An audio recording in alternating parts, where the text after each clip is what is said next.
Hey friends, this is Molly Shar from The Worthiest Project. I use she, her pronouns, and you're listening to The Worthiest Podcast, the show that reminds you that you're not broken and you're not alone. Today, we're taking a look at gratitude.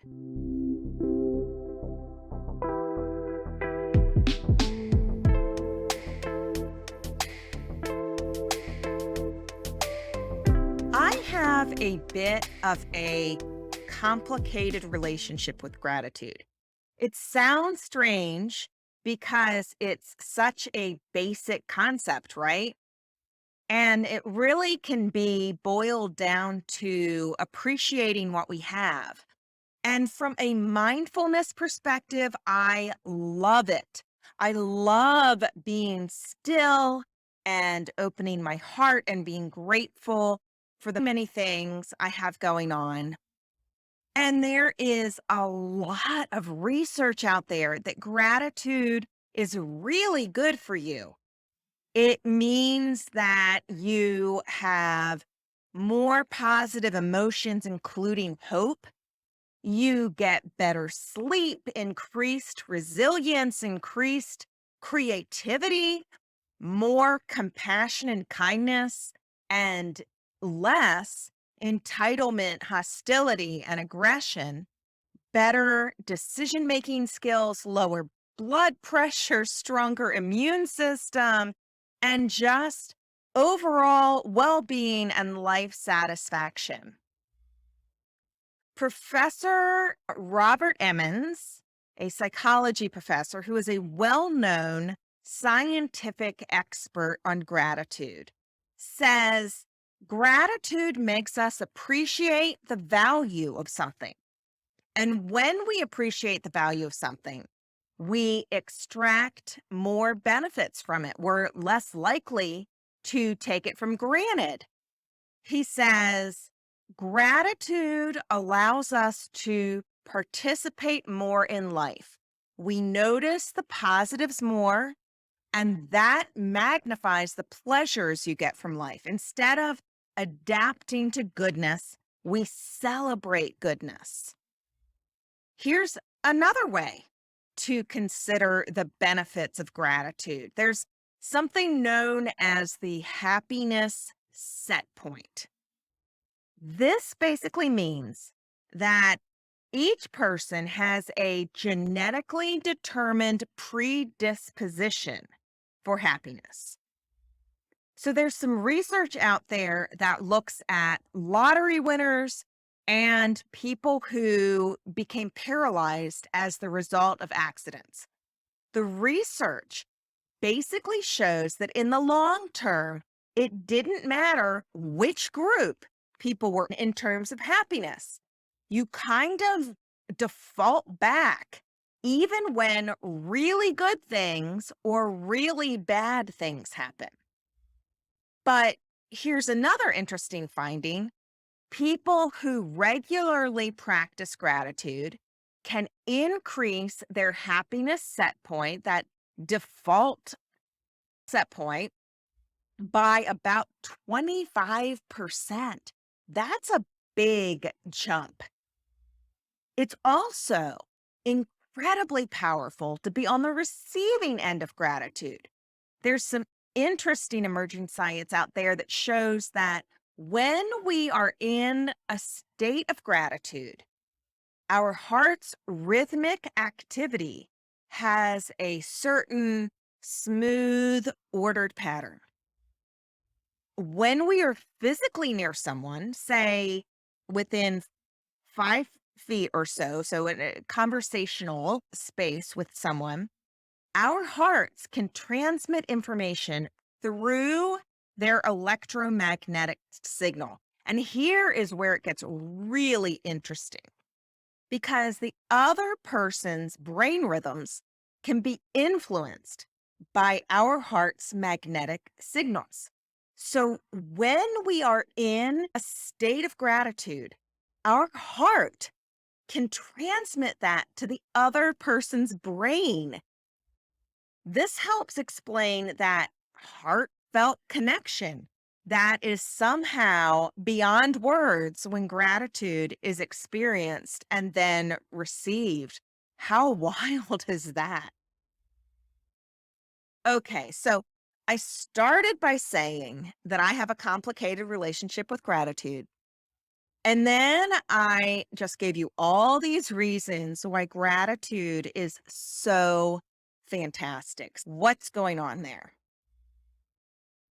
Sometimes it can be very difficult to get into the mindset of gratitude. You don't want to force yourself to be inauthentic. It's absolutely fine to start small and slow and watch out for the shoulds because true gratitude doesn't come from a place of guilt, shame, or societal pressure.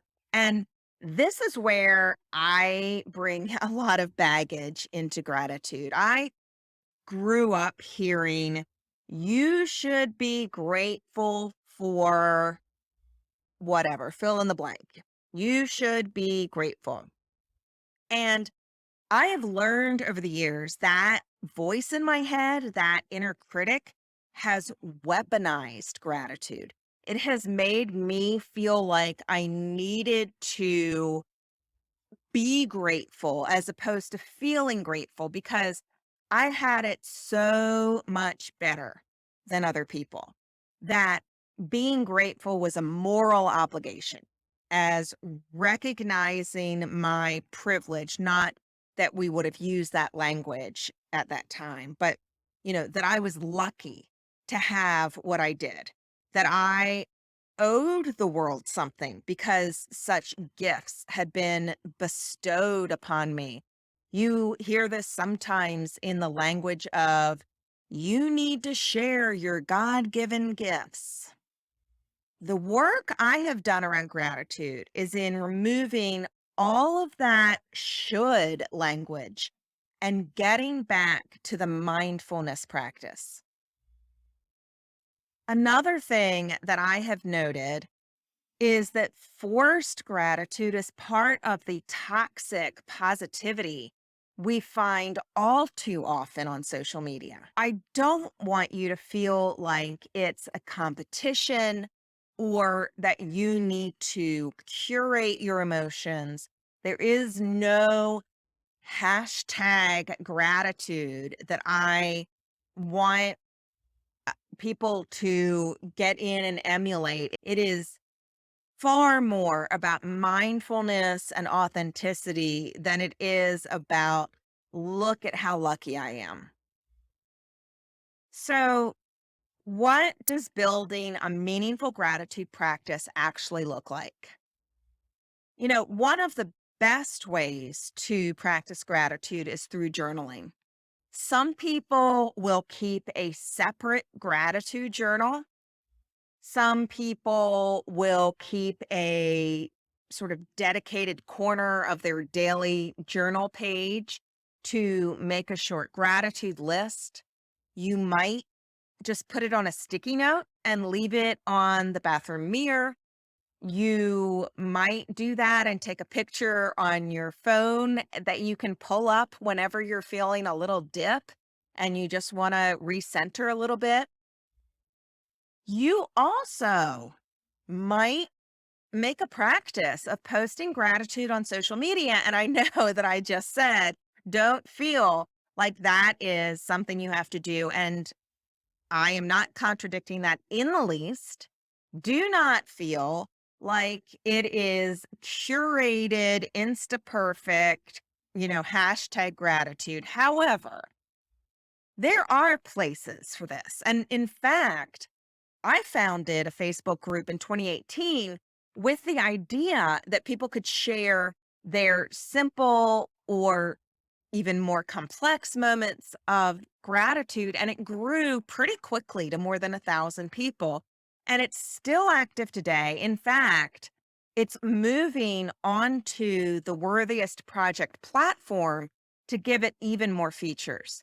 So there is a way to use online communities for this in the right way.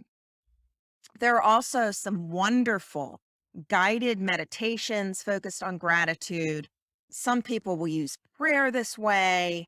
And it can even just be as simple as becoming aware of your breathing, taking deep, cleansing breaths, and saying thank you to yourself as you exhale. It can be that simple. That is a simple meditation that anybody can incorporate into their day.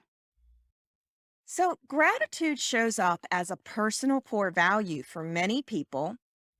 If you haven't checked in with yourself about your own core values in a while, this is a great time to do it. I have a bite sized workshop, something you can get through in about 30 minutes, including completing the worksheet for yourself, that will walk you through determining your own personal core values and how to put them into action in your life.